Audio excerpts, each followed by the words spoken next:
Acid को break down करेगा, acid break down होगा तो स्पर्म एंट्री के लिए यहाँ से जगह मिल जाएगी, बिकॉज फॉलिकल्स वहाँ से हट जाएंगे, रिमूव हो जाएंगे. So as a result sperm entry is possible. So ये बात हुई हमारी एंजाइम्स की. अब हम बात करते हैं एक्रोसोम के फॉर्मेशन प्रोसेस की, कि एक्रोसोम फॉर्मेशन प्रोसेस कैसे होता है.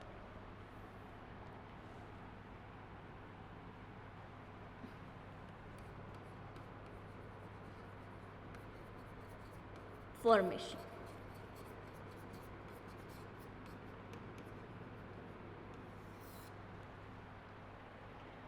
कैसे होगा? न्यूक्लियस के ऊपर होगा, this all we know, but यहाँ पे गोल्जी बॉडीज प्रेजेंट होगी. किससे होगा? गोल्जी बॉडीज से. गोल्जी बॉडीज का एक फंक्शन याद कर लो अभी से ही, सेल बायोलॉजी में आता है. गोल्जी बॉडीज मेन एक फंक्शन क्या है? एक्रोसोम बना रहा है स्पर्म में. तो ये गोल्जी बॉडीज हैं, शॉर्ट में लिख दे GB. Golgi bodies, golgi bodies से कोई एक, गोल्जी बॉडीज वेसिकल्स के फॉर्म में भी हो सकते हैं, गोल्जी बॉडीज सिस्टर्नी के फॉर्म में भी हो सकते हैं, अलग अलग फॉर्म्स में हो सकते हैं, रेटिक्यूलेट फॉर्म में भी हो सकते हैं. बट नाउ इनमें से कोई भी एक स्ट्रक्चर एनलार्ज होने लगता है, राइट? एनलार्ज होने लगेगा, या फिर दूसरा पॉइंट, इनमें से 3-4 एनलार्ज होके कंबाइन हो जाएंगे. फंक्शनल 3-4 हैं, 3-4 structures are functional, so they will combine together and become one common structure, enlarged structure. तो as a result क्या देखेंगे हम? न्यूक्लियस, ये था न्यूक्लियस के ऊपर यहाँ पर इनलार्ज होकर एक स्ट्रक्चर फॉर्म हुआ. इस स्ट्रक्चर को हमने नाम दे दिया प्रो एक्रोसोमल ग्रेन्यूल.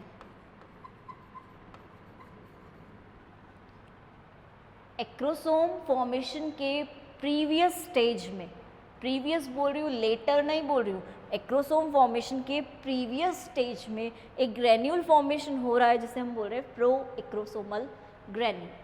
अब यही प्रो एक्रोसोमल ग्रेन्यूल और इनलार्ज होगा और अपनी पोजीशन पर आ जाएगा. इसकी जो पोजीशन है वो ये अटेन कर लेगा, दैट मीन्स इसकी पोजीशन ऑन टॉप है, ये अटेन कर लेगा.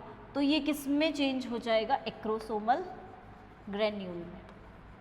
और इनलार्ज होगा और चेंजेस होंगे, प्रो से प्रीवियस फॉर्म से मैच्योर फॉर्म में आ गया. एक्रोसोमल ग्रेन्यूल के आउटर साइड में मेम्ब्रेन्स का फॉर्मेशन होने लग जाएगा इस तरह से. तो इन मेम्ब्रेन्स को हम नाम दे देंगे acrosomal membranes. We will name it is nucleus.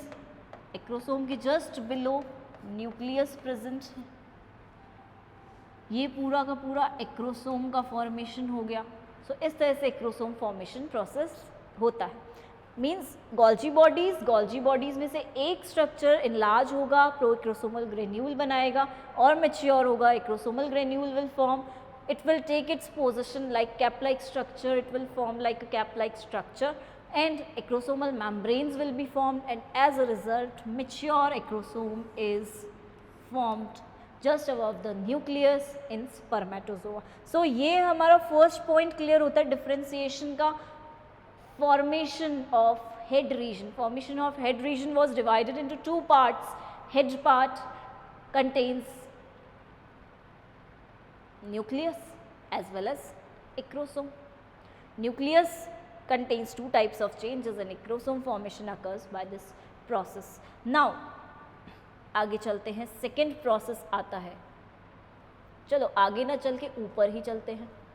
Previous slides देखेंगे तो हमें एक चीज़ और क्लियर होगी कि हमने कहाँ कहाँ क्या क्या देखा था.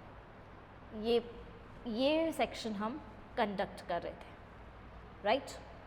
हेड रीजन में दो टाइप के formations. Now middle piece region पे आइए.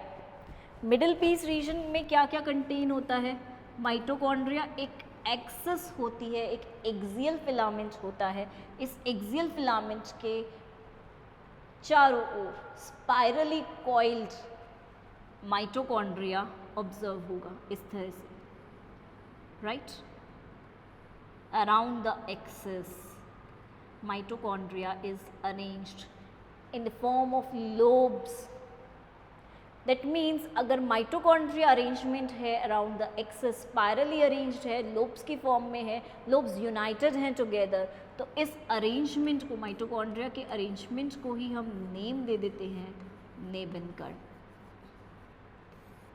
एंड साइटोप्लाज्म, क्योंकि हम एक्स्ट्रा साइटोप्लाज्म को रिमूव कर रहे हैं, बट कुछ साइटोप्लाज्म पोर्शन पेरीफेरी में, जो हमारा स्पर्मेटोजोआ है उसकी पेरीफेरी में आके डिपॉजिट हो जाता है एंड एक लेयर बनाता है, कवरिंग बनाता है, and that cytoplasm covering around neck region of spermatozoa और head region of spermatozoa, peripheral covering is called as manchete. So Nebenkarn is mitochondrial arrangement and manchete is cytoplasmic arrangement. Manchete is cytoplasm arrangement, right? Manchete is cytoplasm arrangement, Nebenkarn is mitochondrial arrangement. Now last part comes out to be a tail region. How tail formation occurs? Around the axial filament fibers, fibrils are attached, and axial filament structure contains 9+2 arrangement. So as a result tail is formed, helps in locomotion, movement of the spermatozoa.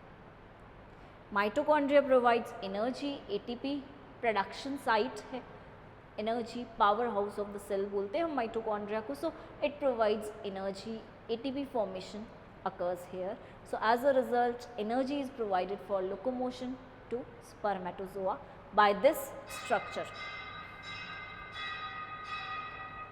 Now there are certain factors which affect spermatogenesis process, and we can take a look on those factors, that what are those factors which affect spermatogenesis.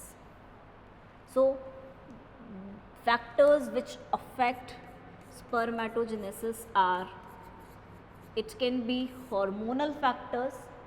When we talk about chordates की बात करेंगे तो hormones affect कर सकते हैं, and hormones के साथ साथ एनवायरमेंटल फैक्टर्स भी अफेक्ट कर सकते हैं.